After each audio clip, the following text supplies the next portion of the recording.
Hello, everybody. Welcome to Legal Studies 557 Business Law for Accountants here in the spring of 2023 at the UAB Collat School of Business. This is a brief introduction to the course, and as the course's instructor to me, every business meeting, and this is a School of Business, of course, has an agenda, and this is going to be our agenda for today. A little bit about my own professional background, what accountants need to know about the law, a little bit on communicating professionally, the technology we're going to use, the importance of keeping current, and a little bit more about me, what I do outside of class. My background, I went to Duke University where I majored in political science and graduated, and immediately went to Northwestern University School of Law in Chicago.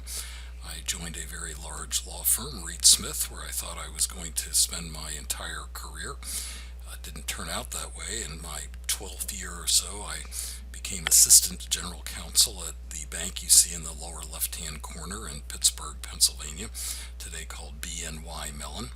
About 5 years after that, I became the general counsel of a bank in Birmingham, Alabama, where I had never been before, but that was about 27 years ago. The bank I joined was AmSouth Bank. It has since, of course, merged with Regions Bank and taken the Regions name.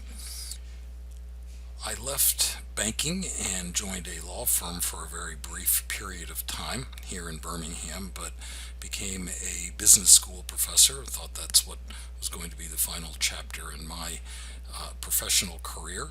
I indeed did teach for about 15 years, the first 5 doing nothing but teaching, but for the last 10 doing increasing amounts of non-teaching activities. The last 5, until the fall of last year, was almost exclusively working in the office of the provost. I was the human resources person, you could say, for the 2,500 faculty members at UAB. The photograph in the lower right are photos from my retirement reception last fall.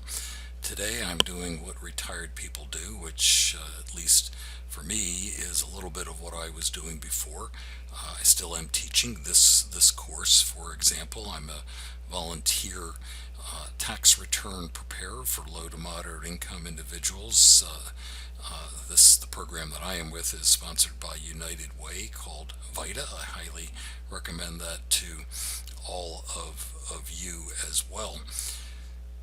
This course is Business Law for Accountants, and your textbook has as its very first exhibit this graphic showing the various areas of the law that affect business decision making. The CPA examiners think that those boxes at the top are by far the most important and the boxes at the bottom less so. So we will be concentrating on the boxes at the top. I don't think that anyone at this point in your careers, many of you are actually in your careers and have been out of undergrad education for a while, need any guidance on how to communicate professionally, but there is a short, humorous video probably aimed at undergraduates on how not to communicate with your professor. I'm going to be asking that all of you use a technology called VoiceThread to introduce yourselves to me and to each other. There will be instructions on how to do that in Canvas, but this is the slide that you will be using to guide yourself through your introduction. I do require that everybody upload a photograph of yourself, not your dog, not your school's insignia, not your entire wedding party, but you, so we can simulate what it would be like if we were in a real classroom, and put that in Canvas, and do the same thing when you register for VoiceThread. Of course, we will be using Canvas as our learning management system. I record videos several ways, including on YouTube, which is how this particular video has been recorded, and I use some technology from your textbook publisher, Cengage. I ask that all of you keep current in the course. I do. I'm in the course Canvas learning management system several times a day for the entire 7 weeks of the course, and I'm observing what's going on in the world at any given time.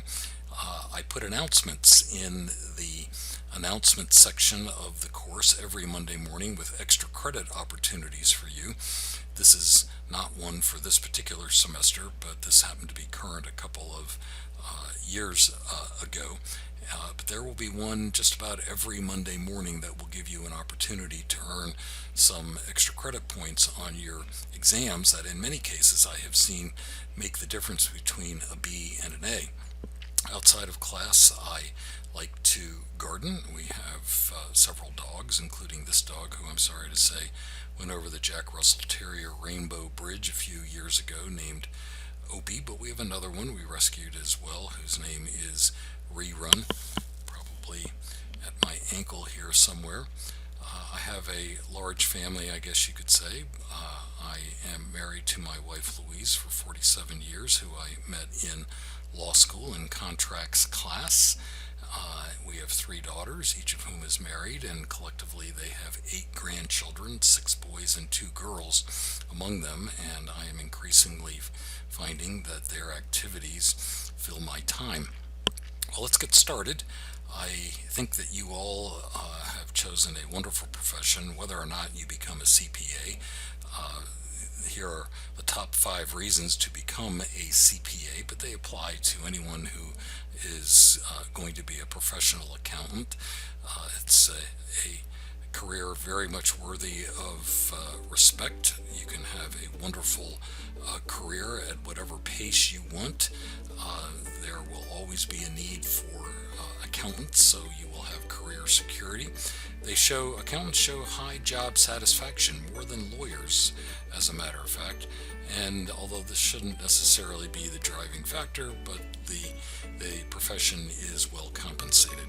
So I am delighted to have you in the course. I'm looking forward to getting to know you electronically at least a little bit better, and I wish each of you the best of luck in the fast-paced 7 weeks that are ahead of us.